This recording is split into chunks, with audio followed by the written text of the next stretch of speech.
Ya, lanjutan video sebelumnya. Yang belum nonton, link ada di deskripsi. Kalau kalian sadar, di thumbnail video pasir part 1, itu kita ngasih cameo berupa ember. Dan kalau kalian cocok login sama thumbnail yang sekarang, kalian akan lihat ember yang sama. Hanya saja latar dan people in frame-nya yang banyak. Apa sih maksudnya? Jadi guys, cameo di dua thumbnail ini merupakan karya seni. Iya, karya seni. Walaupun kelihatannya kayak suatu karya yang dikasih air seni, bahkan cameo pisang dikasih lakban ini pun karya seni loh.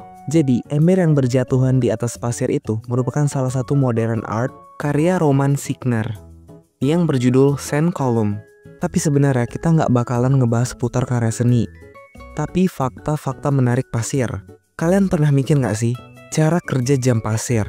Iya, jam yang udah dipakai dari 500 tahun yang lalu ini, mengapa pasir yang berjatuhan begitu sempurna? Ternyata di setiap jam pasir ada desain yang canggih, di mana bentuk kerucut yang unik bisa membuat pasir bergerak tanpa terhalang.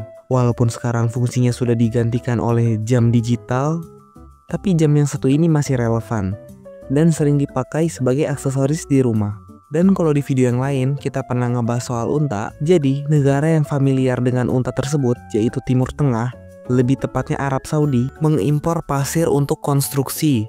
Padahal daerah gurun pasir semua loh dia, kenapa sampai ngimpor pasir ya? Jadi karakteristik pasir ternyata berbeda-beda, nggak bisa disamaratakan karena pasir di gurun terlalu halus. Makanya mereka mengimpor pasir laut yang bertekstur lebih kasar. Dan fakta mengejutkannya adalah ternyata pasir di laut itu ditambang loh, untuk diekspor untuk keperluan bangunan, reklamasi tanah yang kayak kasus yang udah-udah. Bahkan negara kita pun turut mengekspor habis pasir laut. Pernah mikir gak sih, jika pasir laut habis, jadi pasir laut berfungsi sebagai filter alami yang membantu menjaga kualitas air laut. Dan jika dikuras sampai habis, maka daerah laut dan sekitarnya yang dijadikan tambang untuk pasir laut akan mengalami kualitas air yang buruk dan bakalan banyak hewan yang tewas atau punah.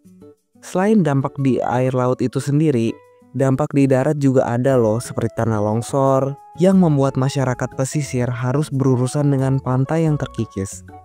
Oh iya, ngomong-ngomong soal pantai, kalian tahu nggak kalau ada pantai unik yang daerahnya tidak dipenuhi oleh pasir, melainkan serpihan beling? Ya, Glass Beach, pantai yang unik di Fort Bragg, California.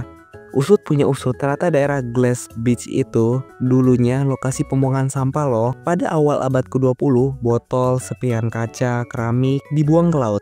Bertahun-tahun kemudian, ombak dan erosi alami membuat kaca yang dibuang ke laut menjadi butiran yang bahkan sekarang menjadi destinasi wisata loh. Ya, kaca. Kalau kalian main game populer sandbox seperti Minecraft, kalian pasti kalau ingin membuat kaca pasti harus membakar pasir kan? Dan ternyata resep itu sama seperti di dunia nyata. Singkatnya, pasir mengandung mineral silika yang menjadi bahan dasar dalam pembuatan kaca. Dan ngomong-ngomong soal pasir, dia juga digunakan di jalan tol loh. Terkadang mobil atau truk yang mengalami remblong akan menabrakkan mobilnya daerah yang sudah diisi oleh pasir. Hal itu bertujuan untuk menghambat dan membuat pelan ban kendaraan tersebut.